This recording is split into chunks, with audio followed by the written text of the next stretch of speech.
Eh, a ver, dice, Auxis, respecto a la última práctica, la clase producto podemos tomarla como clase abstracta o obligatoriamente tenemos que tomar como clase concreta. Ya, me parece bien su razonamiento de José.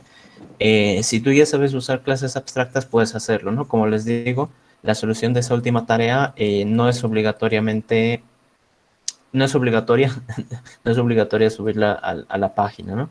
Pueden hacerlo ustedes en su BlueJ como lo hayan planteado, utilizando todo lo que ustedes ya saben.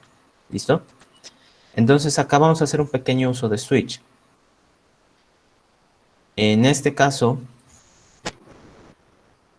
a ver, por ejemplo, em, a ver, ¿qué le podemos poner? Mm,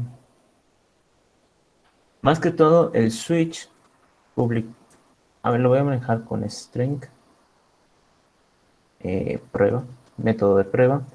Más que todo, el switch es como un bloque de código que nos sirve a nosotros para evitar usar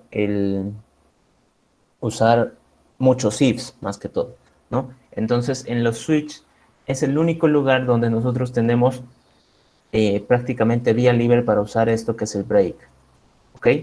El break, si ustedes no lo han visto, sirve para cortar el código. ¿Cómo es que funciona esto? Les pongo acá un pequeño ejemplo. Primero quiero que entiendan cómo es que funciona el break. Si yo por decir acá pongo, quiero saber por decir si un número es par, ¿no? Entonces este método se va a llamar es par. Si un número es par, entonces un n. Mi respuesta, pues, va a ser sencilla, ¿no? Decir si n es par o es impar. Por lo tanto, acá yo puedo decir que voy a tener mi respuesta, que de momento va a ser cadena vacía, cadena vacía, y al final voy a retornar esa respuesta. ¿Qué puedo decir acá? El break va a romper prácticamente todo el código que vaya debajo desde esa instrucción. Entonces, lo que yo podría hacer acá es decir, si es par, por ejemplo, tendría que usar el operador módulo, ¿no? Y saber si esto es igual a cero. ¿Qué significa eso? Significa que yo estoy preguntando si n es divisible entre 2, ¿no? Súper sencillo. Este método de seguro ya lo han visto, ya lo conocen, pueden hacerlo tal vez hasta con los ojos cerrados, pero lo que a mí me interesa es que vean el funcionamiento del break. Entonces, si n es par, yo puedo decir, por ejemplo, para que salga el bonito, ¿no? Bonito, puedo decir el número más n, ¿no?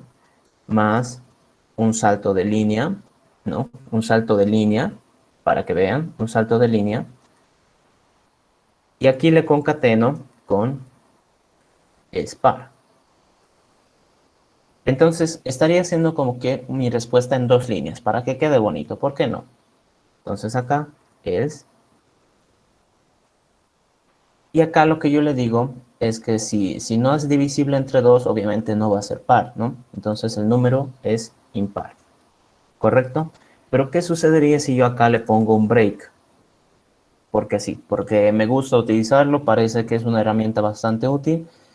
El, a ver, que compile esto. Bueno, acá el break no en todo lado yo lo voy a poder colocar. Sí o sí necesito un ciclo. Entonces, en este caso, bueno, el if quizás no es lo mejor que podamos utilizar. ¿Qué les parece si utilizo un for? ¿No? Quizás el if no ha sido mi mejor elección, pero voy a utilizar un for. For int n igual a 1, mientras n sea menor o igual a 5, n más más. Entonces en este ciclo voy a revisar si todos los primeros 5 números si son pares o impares, ¿no? Bueno, eso es una tarea súper sencilla. Lo voy a poner acá, system.out.println res. ¿Listo? Esa es una tarea súper sencilla y acá, a ver, Como ven, ya Java me está avisando, ni siquiera me ha dejado compilar. Entonces el break es bastante peligroso de utilizarlo. ¿Qué significa? El break, cuando llegue acá, ya no va a ejecutar nada. Esta línea que está acá abajo me dice, no, es una instrucción inalcanzable. ¿Por qué? Porque ni bien lea este break, todo lo que viene debajo, es decir, debajo en el bloque, ¿no? El bloque es desde la llave abierta hasta la llave cerrada. Todo lo que venga debajo del bloque es completamente inaccesible. Es decir, no va a ejecutar nada después de que lea break. ¿Listo? Entonces, por eso, break es como romper. Entonces, todo lo que venga después, todo el código se rompe y ya no se ejecuta nada más después de esa instrucción. Es por eso que en Switch es el único lugar donde sí se puede utilizar. ¿Por qué? Porque Switch es como una secuencia de ifs, ¿no? Entonces el break sería como cerrar un if. ¿Listo? Acá por decir, bueno, acá este método lo voy a dejar en prueba.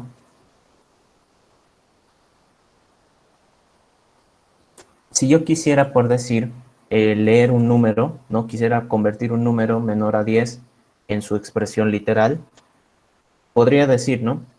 Si n es 1, si n es 1, entonces mi respuesta va a ser que este número se denomina 1. Así de sencillo. Pero ¿qué pasa si no es 1? Else if n igual 2. Entonces mi respuesta va a ser 2. ¿Correcto? Y así sucesivamente hasta que me canse, ¿no? Hasta que me aburra. Ay, control C, control V, V, V, V, V. Entonces acá, por ejemplo, del 3, la respuesta sería 3. Acá del 4, la respuesta sería 4. Acá del 5, la respuesta sería 5. Y ya, creo que con eso más que suficiente. Y es, si digamos no es ninguno de esos casos, mi respuesta va a ser número desconocido, ¿no? Una tarea sencilla, pero han visto hecho un chorizo de ifs, ¿no? Ifs anidados encima. Entonces compilo, bueno, acá me falta un punto y coma, compilo, y este método sí me va a funcionar. Voy a utilizarlo acá, voy a ejecutarlo, y por decir quiero ver la expresión literal del 4, y me responde 4. Quiero utilizar, por ejemplo, quiero ver la expresión literal del 10, ¿no? El 10 es demasiado grande. Entonces me dice un número desconocido.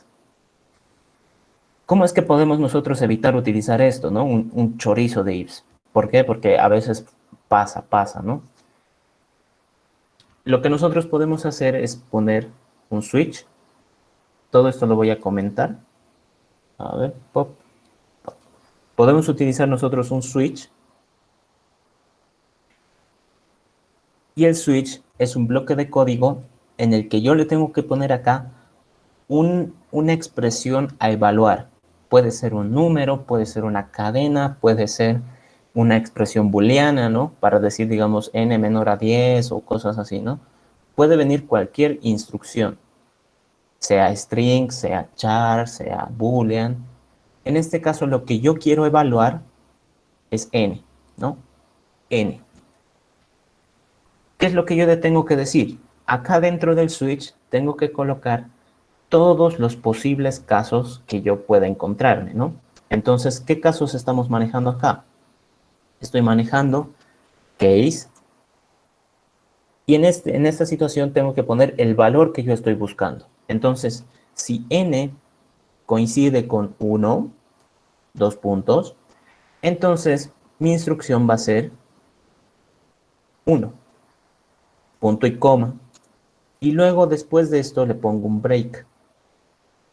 ¿Listo? ¿Qué va a pasar después? Tengo que hacer para cada uno de los casos, ¿no? 2, 3, 4, 5. ¿No? Entonces, esto viene 2, 3, 4, 5.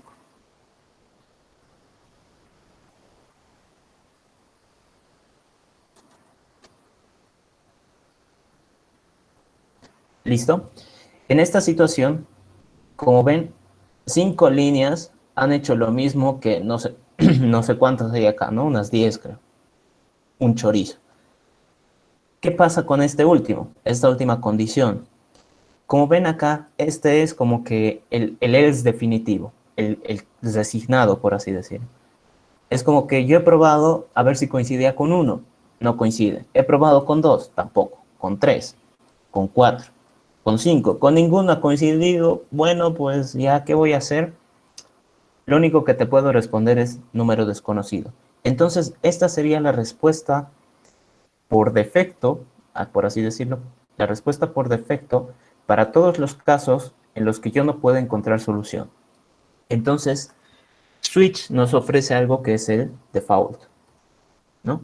Default, y esto creo que era así que lo tenía que notar, res igual número desconocido, punto y coma. Y en este, como ya es el final, ya no es necesario colocar el break. Este break, ¿cómo es que funciona? Si notan, a ver, que ha llegado uno de sus compañeros, aquí si se fijan, hay un if n igual a 1.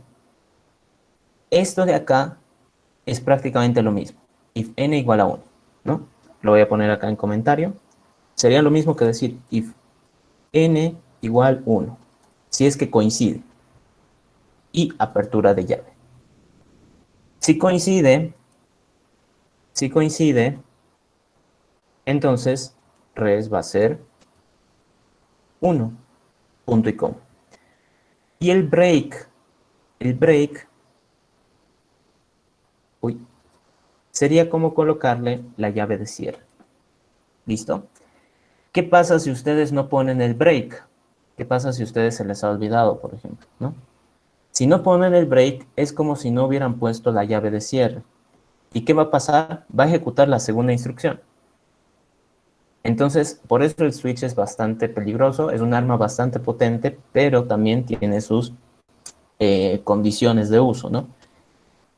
Cada instrucción que yo ponga en el case tendría que terminar con un break, ¿no? Que vendría a ser para nosotros como una llave de cierre. ¿Por qué? Porque si mi intención es como controlar al estilo de un if, controlo la condición, doy mi respuesta, y cuando termine de dar mi respuesta, yo debería decir, bien, hasta aquí he llegado, termino, cierro, ¿correcto? Todos y cada uno de estos funcionan de esa manera. Y este, como ya es el definitivo, el final, ya no necesita ninguna condición que le diga aquí he terminado. ¿Listo? Compilamos. Como ven, me compila. Y vamos a revisar que me va a dar los mismos resultados. ¿Dónde está?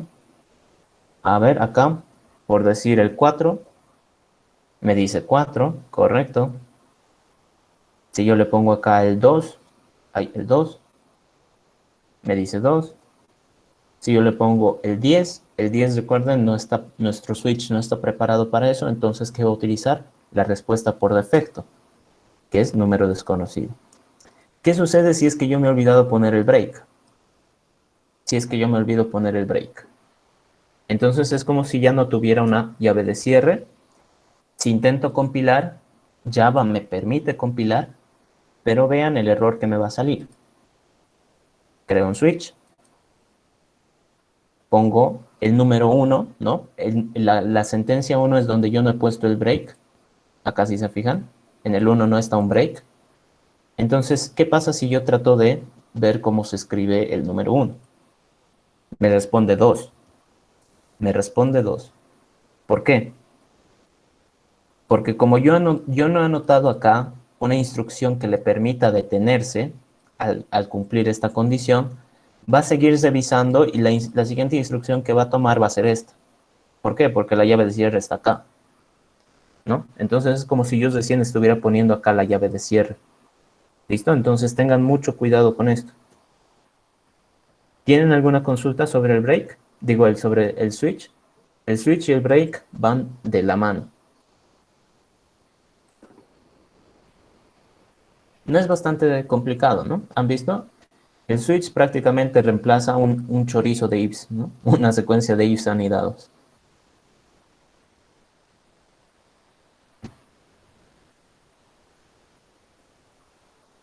Ya, creo que no tienen más consultas, ¿no? Entonces, ahora, eh, está bien, no hay de qué. El, lo que vamos a hacer ahora es realizar un ejercicio de programación orientada a objetos, ya para de una vez acabar con el tema e ir repasando algunas cositas. He preparado este ejercicio, que es de un examen pasado, así que para que vean ustedes tal vez qué posibles ejercicios puedan entrar o cómo es que entran. Primero, mucho texto, ¿no? Mucho texto. Tenemos que leer y tratar de entender lo más que podamos. Así que, ¿qué es lo que nos dice este enunciado? Nos dice la UOT en los últimos días ha estado realizando inspecciones a vehículos del servicio público que hacen recorridos dentro del departamento e interdepartamental.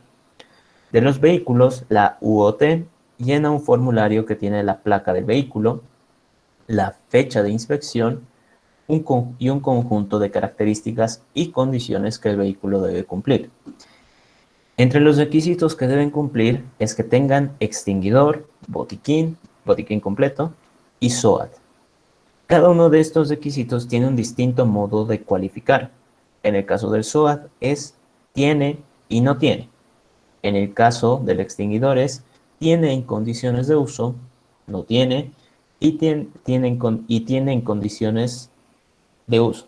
No creo que acá lo leí mal, ¿no? Tiene no en condiciones de uso, ¿no? Bueno, ahí es una pequeña diferencia. En el caso del botiquín es tiene no en condiciones de uso, no tiene y tiene en condiciones moderadas de uso, ahí hay una cuarta opción, y que tiene en condiciones aceptables de uso. Se dice que un requisito no cumple las condiciones adecuadas de acuerdo a las siguientes especificaciones. Entonces acá nos muestra, ¿no? El SOA tiene dos posibles estados. ¿Cuál es el que nos interesa? El que cumple. El extinguidor tiene tres posibles estados y ¿cuál es el que nos interesa? El que cumple. El botiquín tiene cuatro posibles estados y dos de ellos sí cumplen. En el caso de estar registrando un vehículo de recorrido interdepartamental, la UOT infiltra a una persona que juega el rol de supervisor del viaje, que es anónimo y viaja como un pasajero más. En caso de que un vehículo no cumpla con los requisitos exigidos para el viaje, se suspende a este vehículo. Es suficiente que uno de los requisitos no cumpla un vehículo para ser suspendido. En este caso, el tiempo de suspensión no se registra, ya que depende de que el vehículo se encuentre en condiciones aptas para dar el servicio. En el caso de los vehículos de transporte interdepartamental, depende además del informe del supervisor infiltrado, el mismo que puede estar en tres niveles. Acá estoy, ¿no? Sin problemas, con problemas solucionables y no solucionable. En el caso de que el reporte sea con problemas solucionables, se impone una multa de 3.000 bolivianos. En el caso de que el reporte sea no solucionable, se impone una multa de 10.000 bolivianos y además la suspensión del vehículo por una semana. Para no cometer errores, la UOT ha solicitado realizar un sistema que permita administrar el registro de las supervisiones de los vehículos de transporte público. Para ello se ha decidido llamar a un concurso de competencias en programación. Esta competencia consiste en realizar el modelo para resolver el problema planteado, realizar el o los métodos necesarios para realizar el cobro de multas que se han impuesto a los vehículos de transporte interdepartamental, realizar el o los métodos necesarios para emitir una lista de vehículos sancionados con suspensión, si fuera el caso indicado, el tiempo de suspensión. Realizar el o los métodos necesarios que indiquen cuántos vehículos han sido suspendidos por falta de un requisito X. Recuerda que la cantidad y tipo de requisitos puede ser añadido en cualquier momento. ¿Ya? Correcto. Eh, Ahí lo tienen para que lo sigan leyendo por si es que alguno quiere repetir. Lo primero que tendríamos que hacer nosotros en el caso de estos ejercicios es empezar a analizar. Bueno, yo les recomendaría tal vez 2 lecturas, ¿no? Para entenderlo. Pero lo siguiente sería empezar a analizar qué cosas nos están pidiendo y qué cosas, qué pistas nos están dando, ¿no? Así que nuestro fiable Paint. El objetivo eh, ¿dónde está?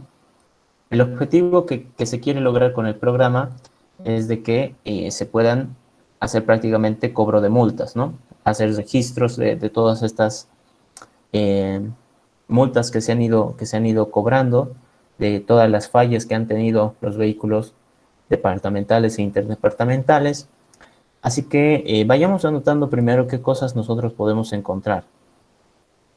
Lo primero nos dice que se han estado realizando inspecciones a vehículos del servicio público. Entonces, ahí nos está dando ya nuestra primera pista. Vehículos del servicio público. Son esos los que nosotros vamos a inspeccionar, ¿no? No nos dice nada de los vehículos privados, peor de las motos, ¿no? Lo siguiente que nos dice es, hacen recorridos dentro del departamento e interdepartamental, allá. Por lo tanto, los vehículos de servicio público habían tenido como que 2 categorías. Los departamentales y los interdepartamentales. ¿Qué más?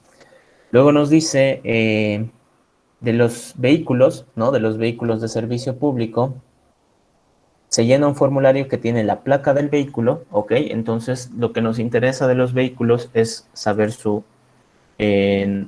número de placa, la fecha de inspección,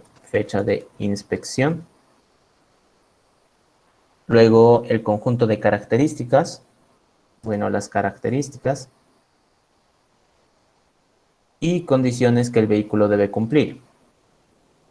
Condiciones, ¿no? Estoy anotando todo, ¿no? Esto es como una lluvia de ideas. De ahí vamos a ir viendo qué cosas nos sirven, qué cosas no nos sirven. Luego nos dice entre los requisitos que deben cumplir,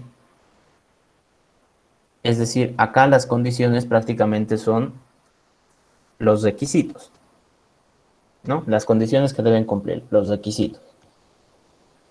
Nos dice los requisitos que deben cumplir es que tengan extinguidor. A ver, deben tener un extinguidor. Deben tener también un botiquín completo. Luego tienen que tener el SOAT. Y de momento nada más. Cada uno de los requisitos tiene un distinto modo de calificar, ¿no? Entonces, cada requisito, es de acá mejor lo modifico, que son los requisitos.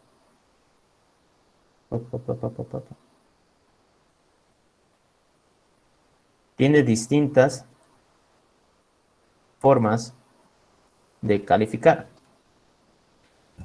Y ahí nos está mencionando, ¿no? No los voy a anotar todos porque ya tenemos como que una pequeña tablita acá, ¿no?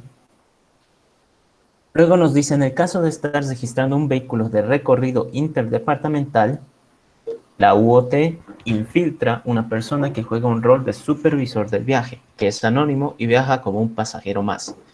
En caso de que un vehículo no cumpla con los requisitos exigidos para el viaje, se suspende a este vehículo. Entonces, ¿qué sucede? Uy. A ver. Acá es algo muy importante, ¿no? Doble asterisco. Si el vehículo no cumple con alguno de los requisitos, queda suspendido, ¿no? Eso es lo que nos está diciendo.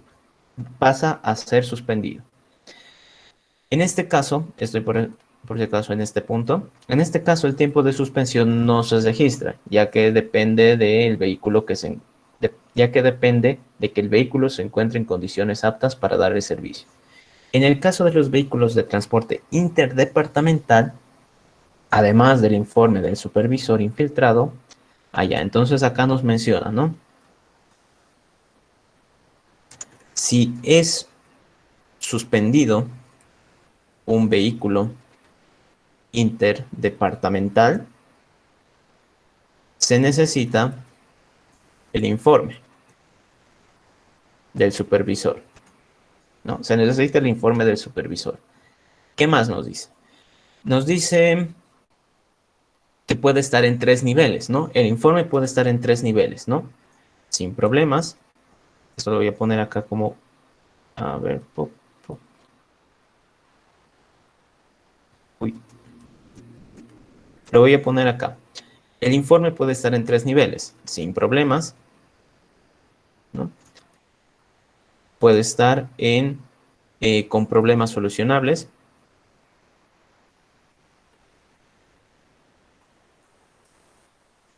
y no solucionable.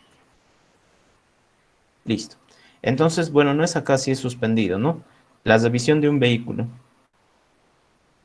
Acá es la revisión de un vehículo para la revisión de un vehículo interdepartamental se necesita el informe del supervisor. Ok. Luego puede haber multa. Bueno, eso ya lo vamos a ir viendo después. Suspensión de 1 semana, ¿no? Entonces, si el vehículo es suspendido, en este caso dice, en el caso del reporte sea con problemas solucionables, ya. 1, 2, 3, 4. Depende del tipo de informe para saber la multa, ¿no? Entonces, sí o sí necesitamos el informe para conocer con cuánto le vamos a multar a ese conductor, ¿no? Al vehículo incluso. Después, ¿qué más nos dice? Ya, creo que hasta ahí es prácticamente todo lo que nos está mencionando. Las tareas que nos están pidiendo. A ver, acá otra tablita. Oh, las tareas que nos están pidiendo. Nos están pidiendo realizar el modelo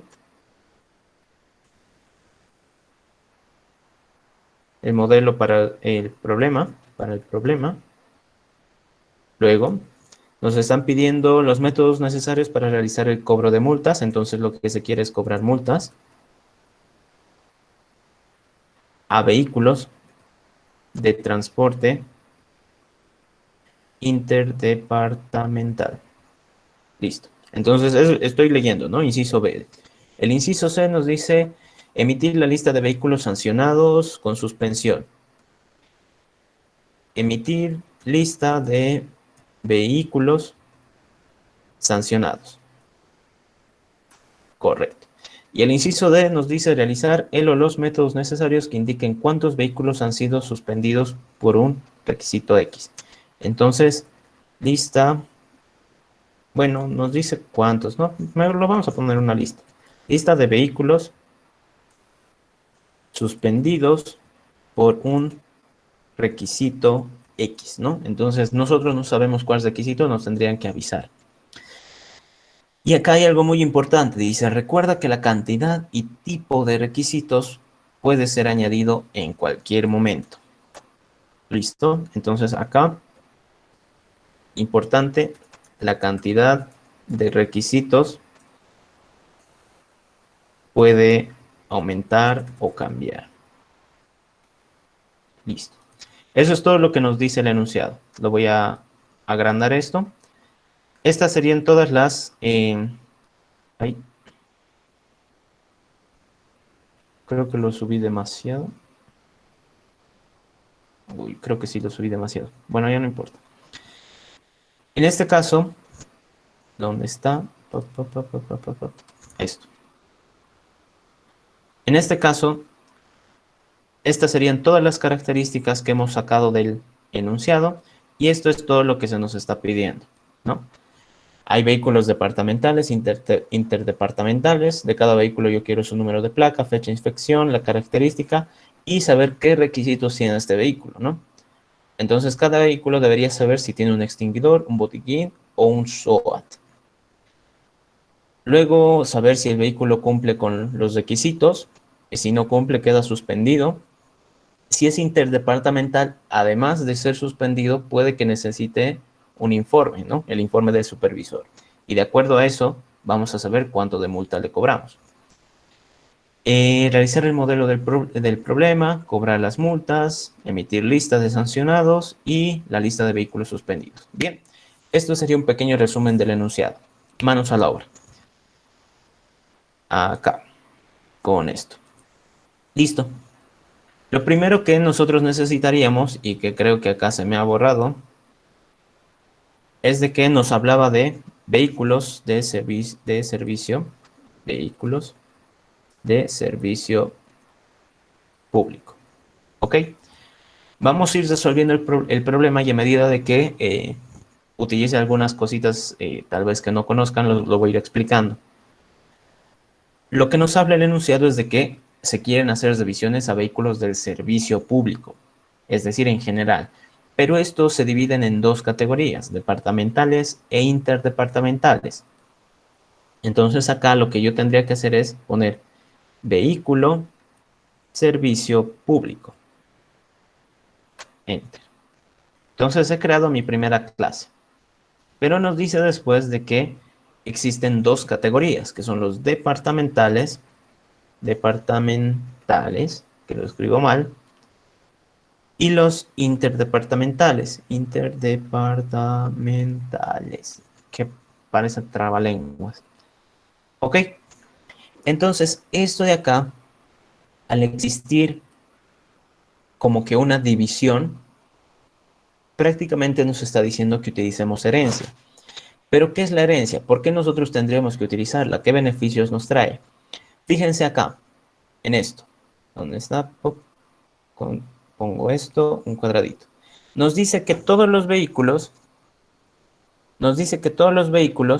tienen número de placa, tienen fecha de inspección, tienen sus propias características y además se quiere saber si es que cumplen, si es que tienen estos requisitos o no.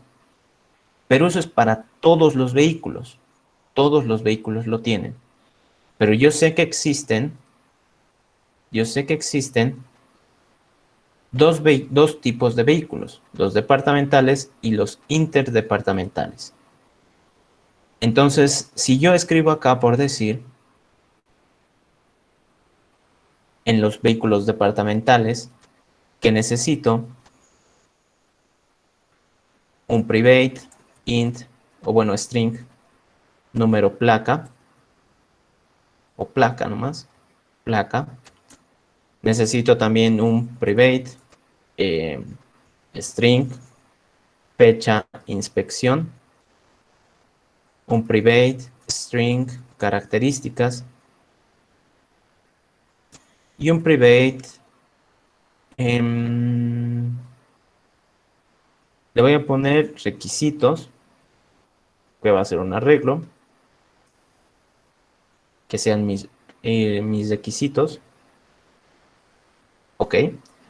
Entonces, esto es las características que debería tener todo vehículo, ¿no? Pero como me dicen que hay dos tipos de vehículos, los departamentales y los interdepartamentales, entonces yo tendría que anotarlos en ambos. Entonces, hago un copiar y hago acá, a ver que se abra esto. Y acá lo que tendría que hacer es pegarlo, ¿no? Lo pego. Y si notan, ambas clases hasta ahora tienen lo mismo, ¿no? ¿En qué es lo único que se diferencian? En el nombre. En el nombre. Eso de ahí ya nos está avisando a nosotros de que deberíamos tal vez generalizar un poquito más el tema de nuestro código. ¿Cómo es que lo generalizamos? Tendríamos que nosotros utilizar herencia. Es decir, todo esto que es común en dos o más clases, eso quiero que lo tengan en cuenta, deberían tal vez subir a una clase cuya jerarquía sea de mayor nivel. ¿Para qué? Para ahorrar código. Ahorrar código y manejar una estructura más ordenada. Es por eso que vehículo de servicio público, que es como que una clase más general, ahí es la que debería manejar todo eso. Es decir, toda esa información debería venir acá. Y listo. Esta de acá la compilamos y digo, todo vehículo de servicio público, bueno, acá ya no me... y la he escrito mal encima, requisito. Tendría que decir que todo vehículo de servicio público tiene placa, tiene fecha de inspección, tiene características y tiene varios requisitos. Requisito. Ok, he creado la clase de requisito. Compilamos. Ahora sí. Entonces, ¿cómo podría hacer yo para avisarle a los vehículos de servicio departamental y a los de servicio interdepartamental que usen esas características? Lo único que tendría que hacer es decirles, bien, ustedes son parte del servicio público. Entonces, extends, es decir, son parte, pertenecen, van a heredar todas las características que venga de vehículo de servicio público. Y lo mismo acá. Extends. Espero haberlo escrito bien. Sí, lo he escrito bien. Ya. Con eso, ¿qué estaría logrando? Estaría logrando que cada vez que yo quiera crear esto, por ejemplo, un vehículo de servicio público a nivel departamental, automáticamente va a tener estos atributos, que son la placa, la fecha de inspección, las características y los requisitos. Pero si se fijan acá, en mi código, no he escrito en ningún momento eso. ¿Y estas características de dónde vienen? Por herencia vienen de la clase padre, que es vehículo de servicio público. Eso nos da ventajas y, bueno, algunas desventajas, porque nosotros tenemos que analizar correctamente qué cosas tenemos que mandar a la clase padre y qué cosas no. ¿Listo? A ver. ¿Qué más? ¿Qué más? ¿Qué más? Luego nos dice, si el vehículo no cumple con algunos de los requisitos, queda suspendido. ¿Ok? La revisión del vehículo interdepartamental necesita un informe del supervisor. ¿Listo? Por lo tanto, el informe, necesitamos una clase informe, al parecer. Informe. ¿Ya? El informe es muy importante, ¿no? El informe es muy importante. ¿Por qué? Porque contiene esta información. A ver, la coloco acá en cuadrito. Acá. El informe es muy importante porque a nosotros nos va a proveer la información de que si el vehículo estaba sin problemas o con problemas solucionables o no solucionables. ¿Por qué es que es tan importante que necesita su propia clase? Porque de acuerdo a ello, de acuerdo al... Acá lo voy a poner con rojito. De acuerdo al contenido que tenga este informe, nosotros recién vamos a poder establecer la multa, ¿no? Es lo que nos dice. Depende del tipo de informe para saber la multa. Correcto. Y eso de acá, si nos fijamos, es algo de lo que por lo que nos han pedido hacer este ejercicio, ¿no? ¿Dónde está? Cobrar multas, ¿no? Ahora, ¿cómo continuamos? Hemos establecido que todos los vehículos tienen estas características. Hemos visto que al utilizar esta palabrita, extends, yo estoy logrando, ay caramba, estoy logrando que los autos departamentales, interdepartamentales, como que se asocien, ¿no? Se han generado estas flechitas que son de herencia. Entonces, automáticamente, todos los vehículos departamentales son vehículos de servicio público. Todos los interdepartamentales también son de servicio público. ¿Qué es lo que yo tendría que hacer ahora? Empezar a dar comportamiento a estas clases. Para hacer un vehículo de servicio público, han dicho que se llena un formulario. ¿Este formulario cómo funciona? Sería prácticamente para nosotros el constructor público. Servicio público. Listo. Entonces, al llenar el formulario nos dice que se registra el número de placa, la fecha de inspección, las características y requisitos. Entonces, todo eso, si se está registrando, son parámetros. Placa. string, fecha, inspección. Lo voy a poner abajo. ¿Ya? String, características. Y acá los requisitos. Como me está llegando toda la información, esto de acá tienen que entenderlo como si estuvieran viendo un auto en la vida real y dicen, ah, ya su placa es 123 ABC. ¿Qué fecha es hoy? Hoy es 1 de octubre. Características, auto rojo, marca Toyota, no sé qué. Entonces es como si alguien estuviera dictándonos todo esto. Lo que tendríamos, nosotros que hacer es registrar toda esa información, como las registro en mis atributos. Y digo, voy a registrar la placa con lo que me han dicho que es la información de la placa. Voy a registrar la información de la fecha de inspección con lo que me han dicho que es la fecha de inspección. Voy a registrar las características del vehículo con lo que me han dicho que es las características. ¿Ya? Y voy a registrar qué requisitos ha cumplido o no, mis requisitos, con los requisitos que me están dictando. Listo. Compilamos. Hasta ahí nosotros estaríamos como que cumpliendo con las instrucciones, ¿no? Esto sería como el llenado del formulario. ¿Qué va a pasar automáticamente con las clases de abajo? Intento compilar y automáticamente me bota un error. ¿Por qué? Estoy diciendo yo acá que los autos que brindan servicio departamental cumplen con todas las condiciones de un vehículo de servicio público. Eso, ahí te mete los sin voz. ¿Eso qué quiere decir? Todo vehículo de servicio público necesita estos datos, sí o sí, necesita estos datos. Por lo tanto, lo que yo tendría que hacer es recibirlos también en el constructor, ¿no? Todo esto. Acá me lo copio. Public departamentales y listo.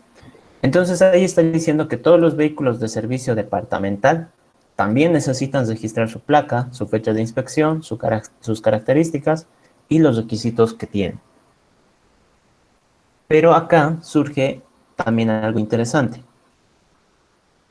Como esta es, por decir, la clase superior, la clase padre, la superclase, así se denomina, es como si esta le tenga que rendir cuentas a este, ¿no? Es como en nuestras casas. Cosa que nosotros hacemos, cosa que nuestros papás deberían saber, ¿no? Por lo menos deberían saber. Ahora ya depende de ellos, ¿no? ¿Qué cosas hacen? De si ceñirnos o felicitarnos. Pero en esta situación, en programación, surge algo similar. Acá la clase hija está recibiendo esta información y la clase padre necesita esta información. Por lo tanto, ¿qué tiene que hacer? Mandarle. ¿Y cómo le manda? Le dice super.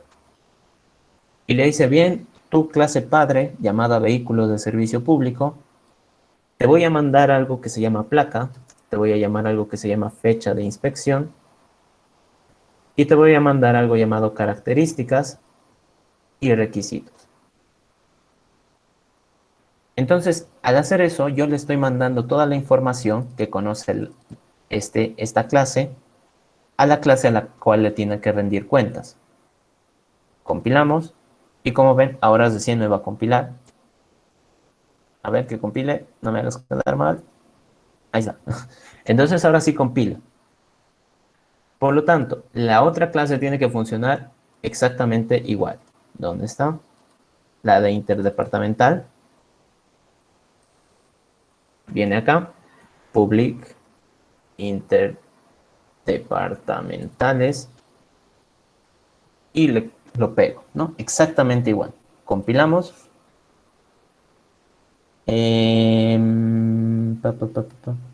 Creo que no lo puse igual. Ahí está. Ya. Entonces, con eso nosotros ya estaríamos logrando hacer los constructores. Han surgido algunas cosas que quizás muchos no conocían, que es el extends, que me permite a mí heredar conocimiento y características de otra clase. ¿Qué es lo que sucede? Si esta clase necesita información para existir, es decir, su constructor necesita parámetros, la clase hija está obligada a enviarle esos valores a su clase padre. Está obligada, prácticamente obligada. No quiere decir que tenga que mandarle, que tenga que recibir todo como parámetros. Simplemente quiere decir que está obligada a que su padre conozca esos valores. ¿Listo? Ahora, lo siguiente. Nos dice que se tiene que hacer una revisión. Por lo tanto, acá, ¿dónde está? Ah, lo tenía anotado a este lado, ¿no? Qué tonto. Realizar el modelo para el problema. Bien, todavía no hemos acabado, ¿no? Hemos hablado de los vehículos, pero de ahí nos decían que hay un requisito y hay un informe. Entonces, los requisitos, si vemos acá nuestra pequeña tablita, todo esto, bueno, voy a tenerlo ordenado, nos dice que los requisitos de momento son SOAD, extinguidor, botiquín, y que todos ellos tienen sus propias condiciones para saber si es que cumplen o no cumplen. ¿Cómo es que funciona esto? Yo tendría que decir acá que ¿el requisito qué es? Requisito es como que suena a algo bastante general, ¿no? Yo no sé qué es un requisito, pueden ser muchas cosas. En el caso del enunciado nos dice SOAD, extinguidor y botiquín. Esos son tres requisitos allá. Por lo tanto, esto de acá llegaría a ser como que algo general, algo que todavía yo no puedo interpretar. Por lo tanto, podría llegar a considerarse una clase padre, ¿no? Una clase en la que tiene bastante conocimiento, pero que no puede funcionar por sí misma. Por lo tanto, acá lo que yo tendría que decir es, bien, qué puede avisarme todo requisito? En este caso, si yo le pregunto al SOAT, bueno, a un vehículo, si tiene SOAT, lo que me puede responder es cumple o no cumple. Si tiene extinguidor, me puede decir no cumple o cumple. Si tiene botiquín, me puede decir que no cumple o que sí cumple. Allá, entonces estoy notando ahí como que una tarea importante de decir si todos los requisitos cumplen de acuerdo a su estado, ¿no? El SOAT, si un vehículo lo tiene, entonces cumple, ¿no? Entonces su estado, ¿cuál es? Este. Por lo tanto, yo digo, todo requisito tiene un string estado y lo que debería poder responderme todo requisito es si cumple o no cumple. De momento acá le voy a poner return false y listo. Ahora, el requisito, como tiene acá su atributo, necesita un constructor. Public requisito y acá string estado, que es la información. Recuerden, esto es como si estuviéramos llenando un formulario, ¿no? Si ustedes revisan un auto, el auto de sus papás o el auto de uno que esté por ahí estacionado en la calle, pueden decir, ah, este auto tiene el SOAT, ¿no? Entonces, tiene, ¿no? Como aquí dice, tiene. Por lo tanto, esa información es como si nosotros la estuviéramos dictando o guardando. Así que aquí lo que hago es registrar. Voy a registrar el estado con lo que me están diciendo es el estado de este requisito. Y acá en cumple o no cumple, pues de momento no sé cómo funciona, ¿no? Va a depender mucho. Como notarán acá, el SOAT tiene solo dos posibilidades. El extinguidor tiene tres y el botiquín tiene cuatro encima, ¿no? Y abajo, por si fuera poco, nos dice que pueden aumentar los requisitos. Acá, ¿qué puedo hacer yo? ¿Cómo puedo saber qué requisito es? ¿Cómo puedo saber si es SOAT, si es extinguidor, si es botiquín? Existe una opción, que la vamos a hablar ahorita, que es tener string nombre requisito. Private string nombre requisito. punto y coma. Entonces, puedo decir, bien, mejor le paso al constructor qué requisito estoy revisando, ¿no? Si estoy revisando el extinguidor, el SOAD o el botiquín o cualquier otra cosa. Como lo estoy manejando en un string, eh, puedo generar todos los requisitos que yo quiera. Puedo ver si tiene llanta de auxilio, si tiene yo qué sé, un gato, ¿no? Por si se le pincha la rueda, o puede ir creciendo, ¿no? Es libre. El uso de usar un string es libre. Puedo nombrar cualquier cosa ahí adentro. Entonces, acá estaría guardando esa información. Compilamos y quiero que noten esta pequeña prueba. En el nombre del requisito, yo le voy a poner extinguidor. Y en el estado le voy a poner no tiene. Aceptar. Ahora me creo otro y acá le pongo extinguidor y le pongo no tiene. Aceptar. Me fijo estos dos objetos. A ver, acá. Me fijo estos dos objetos. ¿Ustedes creen que son lo mismo? En los dos casos estoy hablando de un extinguidor. Y a mí lo que me interesa es saber qué requisito estoy revisando y qué valor tiene, ¿no? Cómo está su estado. Déjenme decirles que acá controlar eso en Java va a hacer que le pongamos condiciones extra y que nuestro código tienda a crecer bastante, tienda a crecer mucho. Por lo tanto, esto de manejarlo como parámetro es muy peligroso, ¿no? Es peligroso. Incluso si es que se equivocan al escribir, por decir acá, me creo un extinguidor, no tiene, y acá le pongo, yo qué sé, por decir, le he puesto 3 espacios, sin querer, me he olvidado. Entonces, simplemente por eso, en Java, controlar si estos dos valores son iguales se dificulta. ¿Cómo yo voy a saber si es que tienen extinguidor o no? Y esto lo estoy hablando porque en el futuro, acá, nos dice buscar por un requisito. Buscar por un requisito. Eso todavía lo hace como que más complicado. Así que manejarlo como string puede ser una solución rápida, puede ser una solución rápida, pero no es lo que nosotros necesitamos en este momento. ¿Qué es lo que nos convendría utilizar a nosotros para, digamos, tener mayor control sobre el tipo de requisito que estamos hablando? Utilizar herencia. Entonces, acá, esto lo voy a subir. Si utilizo herencia y digo acá que el SOAD, acá,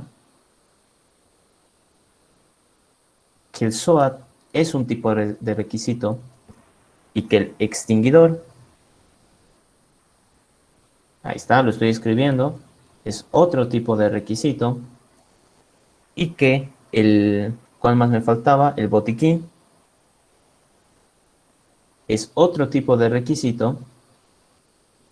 Yo voy a tener un mejor control con respecto a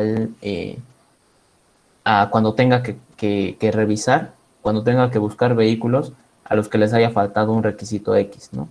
Me conviene incluso a mí. Eh, Después, ¿qué más? Esto, acá, como ven, el requisito necesita saber qué estado tiene. El estado incluso también lo podemos manejar por herencia, pero como que acá es un poquito libre, entonces mejor manejarlo como string. Acá, en botiquín. Cuando yo quiero registrar un botiquín, recuerden como este es un requisito, es un tipo de requisito, lo que yo necesito saber es qué estado tiene. Por lo tanto, cuando quiera registrar un botiquín, necesito avisarle qué estado tiene. ¿Por qué? Porque el botiquín tiene que rendir cuentas a alguien superior, que es requisito. Entonces, ¿cómo le va a rendir cuentas? Súper. Y le manda el estado. Todo esto me lo voy a copiar porque de los otros va a ser lo mismo. Compilamos. Acá. Lo mismo. SOAD es un tipo de requisito. Cuando yo quiera registrar información del SOAD, tengo que colocar su estado. Si es que tiene o no tiene. Compilamos. Extinguidor. Lo mismo. Cuando yo quiero registrar la información de un extinguidor, necesito saber qué estado tiene. Public, extinguidor y su estado.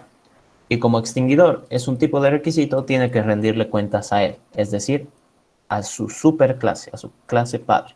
Compilamos y listo. Entonces hasta acá tenemos dos jerarquías de herencia, ¿no? La de vehículos y la de requisitos. ¿Qué ventajas y desventajas me va a traer esto? De que acá, como nos dice en el punto D, la cantidad de requisitos y tipo de requisitos puede ser añadido en cualquier momento, ¿no? O sea, pueden cambiar. Si yo necesitara otro requisito, por decir, eh, llanta auxiliar,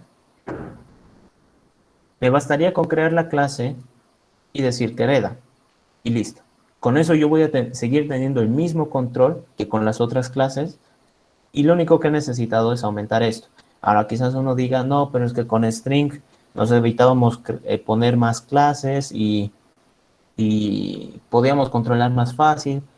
No es tan así, ¿no? A veces nos conviene tener más clases por el simple hecho de que podemos en el futuro tal vez hacer crecer el programa, ¿no? En este caso, bueno, Llanta no me servía. Y manejarlo en clases también implica que, ay, creo que los he abierto todos en uno. Lo único que quería abrir era requisito. Y creo que lo he cerrado de todos modos. Manejarlo en herencia también nos permite a nosotros compartir comportamiento y compartir conocimiento. ¿Eso qué significa? Que si todo requisito tiene estado, al aplicar herencia, todas las clases hija van a tener este atributo. Si yo creo este método que se llama cumple, ¿no? Para saber si es que cumple o no cumple este requisito, al anotarlo acá en la clase padre, automáticamente todas las clases hijas lo van a tener. ¿Cómo sé que lo tiene? Acá puedo apretar control espacio para saber los métodos accesibles desde la clase. Y como ven, acá está, ¿no? Boolean cumple. Yo puedo utilizar este método en esta clase, pese a que no lo he instanciado, no lo he creado, no he escrito nada. Si se fijan, solo tiene un constructor. Pero ya puede, por el conocimiento que le ha sido conferido del requisito, ya puede ejecutar este método. Ahora se viene lo interesante. Yo puedo decir acá a ciencia cierta cómo funciona este método. Puedo decir, ok, todos los requisitos van a cumplir si es que su estado es que tiene, ¿no? Entonces yo puedo decir acá, ¿no? Si estado equals tiene, entonces return true, ¿no? Bueno, no hay que usar returns en medio. La respuesta va a ser true y si no cumple, pues entonces false. Return res. Boolean res. Entonces yo puedo decir, bueno, para saber si es que se cumple o no con un requisito, tendría que fijarme si es que el estado indica que sí tiene este requisito. Pero si yo me fijo acá, la forma de saber si cumple con el SOAD es que el estado te diga que sí lo tiene. La forma de decir que, que cumple con el requisito del extinguidor es tiene en condiciones de uso. La forma de decir si cumple con el requisito de botiquín es tiene en condiciones moderadas de uso o tiene en condiciones aceptables de uso. Eso de ahí ya no nos permite a nosotros poder, digamos, establecer un comportamiento, de decir, todo requisito tiene que funcionar de esta manera.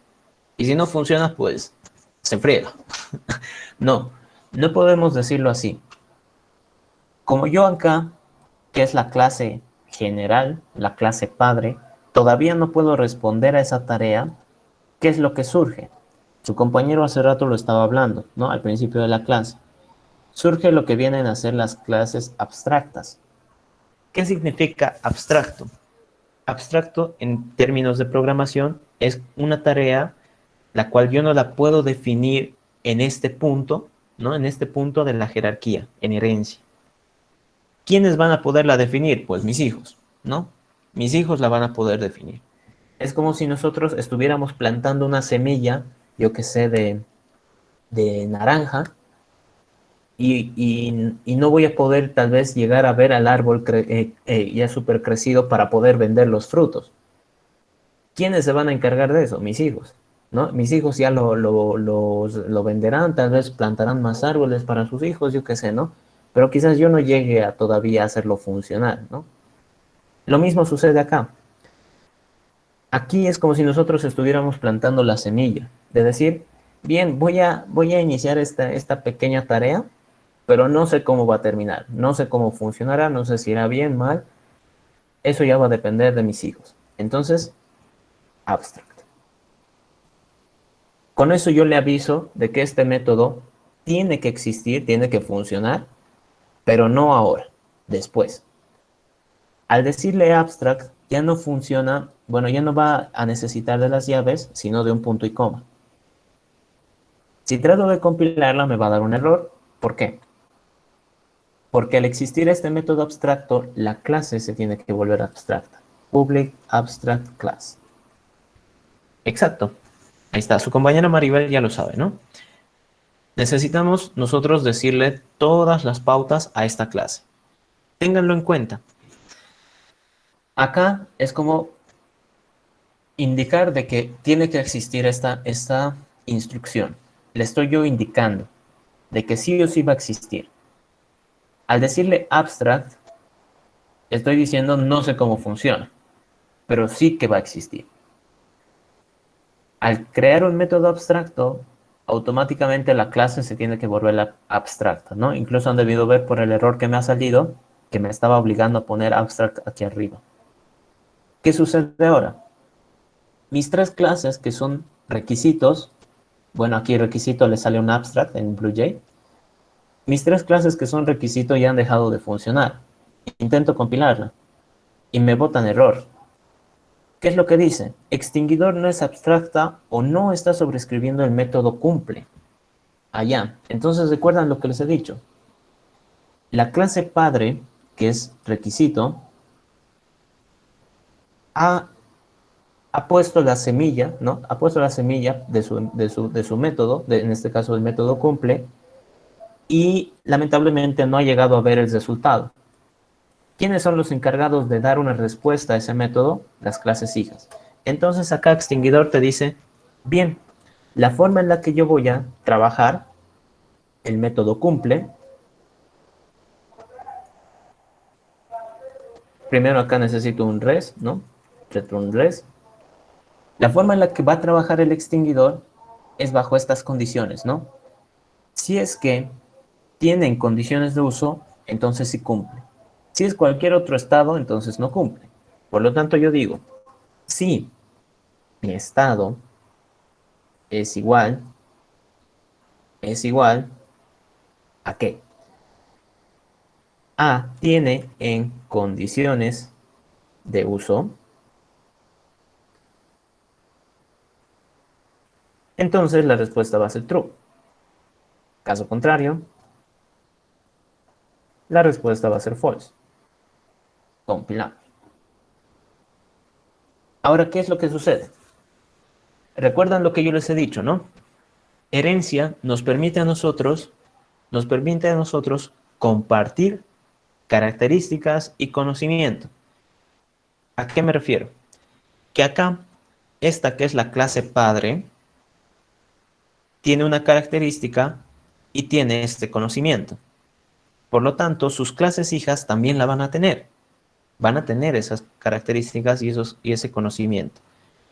Pero en Java Si se fijan acá, los atributos siempre son privados, es decir, no pueden ser accedidos fuera de esta clase.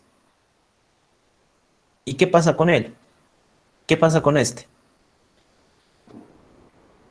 Cuando yo escribo acá un atributo private, estado, es como si lo estuviera poniendo dentro de una caja fuerte. Está encerrado bajo, no sé, 5 toneladas de concreto, con una llave especial, con una contraseña especial, o sea, es impenetrable eso, ¿no? No puedo acceder a esa información.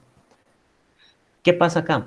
Acá es como si nuestro papá, que tenía esa caja fuerte con toda su fortuna, nos diga, la caja fuerte está en el cerro. Ok, pero no nos ha dicho cómo abrirla. No nos ha dicho cómo, ni siquiera cómo llegar. Puede estar donde sea, puede estar enterrado incluso. Entonces tienen que tomarlo de esa manera. Este atributo no lo voy a poder yo conocer acá abajo. Acá abajo simplemente me han dicho que lo tengo, pero no cómo hacerlo funcionar. Entonces, para que yo pueda utilizarlo, para que yo pueda hacerlo funcionar, puedo cambiar esto a protected. Entonces, compilo y este protected sería como que nos diga nuestro papá, nuestro abuelito nos diga, bien, yo hasta aquí estoy llegando, te voy a dejar como herencia, mi legado, esta información, toma la llave, toma la contraseña, tú ya verás cómo utilizarlo. Entonces acá, ¿dónde está? Entonces acá, como nos decía, estado es privado, ¿no? Es como decirnos, tú sabes que existe una fortuna, que es de tu papá o de tu abuelito, del que sea, pero no tienes la llave para usarla, no tienes la llave para entrar. ¿Qué ha pasado cuando le he cambiado a Protected? Cuando le he cambiado a Protected, es como si yo le estuviera entregando la llave. Pero la llave es solo a mis hijos, ¿no? Importante. Y como ven, ahora sí compila. Hasta aquí hemos aprendido varias cosas, ¿no? Abstract, Protected, herencia. Este Protected, por si acaso, para herencia, casi siempre viene fijo, ¿no? Viene eh, como van entrelazados, ¿no? Herencia y el protected casi vienen entrelazados, salvo queramos cuidar alguna información. ¿Qué va a pasar en los otros métodos? Bueno, en las otras clases. ¿Acaso lo mismo? Es un hijo de la clase requisito, entonces él se tiene que encargar de hacer funcionar el método cumple. Public, boolean, cumple. ¿Y cómo voy a saber si cumple o no? Nuevamente, tenemos que fijarnos el estado. Y digo, boolean res, return res. La única forma en la que cumpla con el SOAT es que nos diga que su estado es igual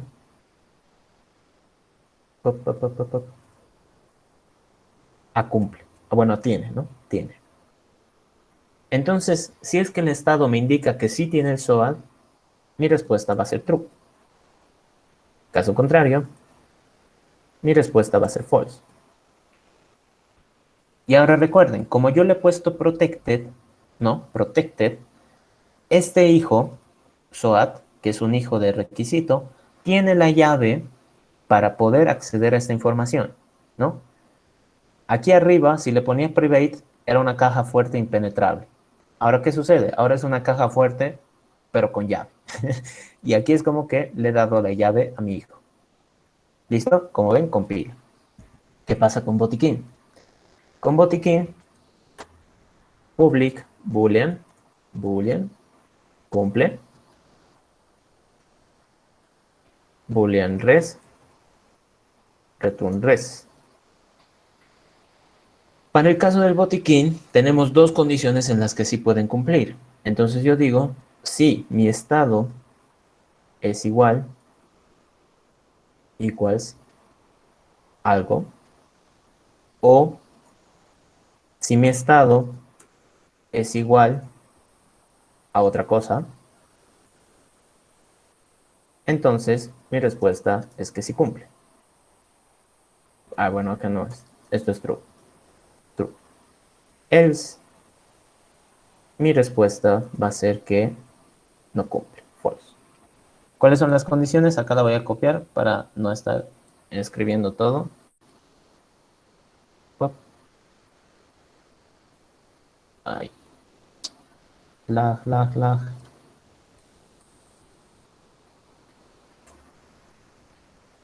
Ay, se me ha colgado. No, por favor. Ahí está. Temí por mi vida por un momento. ¿Ya? Entonces, una condición para que, digamos, sepa si cumple con el requisito del botiquín es que su estado diga tiene en condiciones moderadas de uso. La otra condición sería que me diga que tiene en condiciones aceptables de uso. Listo. Pup. Y ya está. Entonces hay dos formas en este caso para decir que sí cumple con el requisito de botiquín, ¿no? Ahora hacemos un poquito la comparación. ¿Por qué es que yo no podía responder acá al método de cumple? Por el simple hecho de que cada clase lo tenía que manejar a su manera. En este caso, SOAT solo se fijaba en una condición.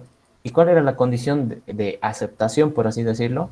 Que tiene que ser que sí tiene el SOAT, ¿no? Tiene. El Estado tiene que decirme que tiene. ¿Qué pasa acá con el botiquín, por decir? En este caso hay dos condiciones, es decir, era diferente, totalmente diferente a lo que es el SOAT, y además sus condiciones eran distintas. Podía ser aceptado si es que sus condiciones eran moderadas, o también podía ser aceptado si es que el botiquín estaba en condiciones aceptables. Es por esas diferencias de que todos los requisitos sí tienen que saber responder a esta tarea, pero no todos los requisitos lo pueden hacer de la misma manera. ¿Listo? Esa sería como que una explicación de las clases abstractas, de un método abstracto, un poquito de herencia también, el protected que hemos visto. No creo que nos alcance el tiempo a resolver el ejercicio, pero ya tenemos bastante base, así que si gustan lo podemos terminar en una clase extra. Con el grupo 1 estábamos hablando de tener una clase extra mañana en la noche, o si alguno quiere resolverlo por su cuenta también, me puede escribir y me propone su solución. ¿Correcto? ¿Tienen alguna duda hasta ahí? ¿Qué dicen? Sí, les voy a pasar el código, no se preocupen. El enunciado también, les voy a pasar. El... Mañana nos vamos a ver. Mañana, hoy día no, porque he estado, la anterior semana ha sido como que para ayudarles a ustedes también, y al grupo 1 no le he preguntado.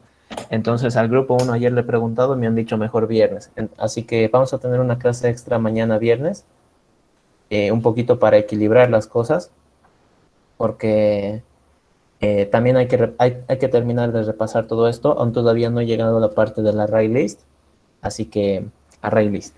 Hoy día no. Mañana 18:45 en la noche, como la anterior semana, en la noche. ¿Listo? Voy a ir... Pucha. Voy a ir deteniendo la grabación para que ir respondiendo sus consultas, que son como que un poquito ya fuera del avance.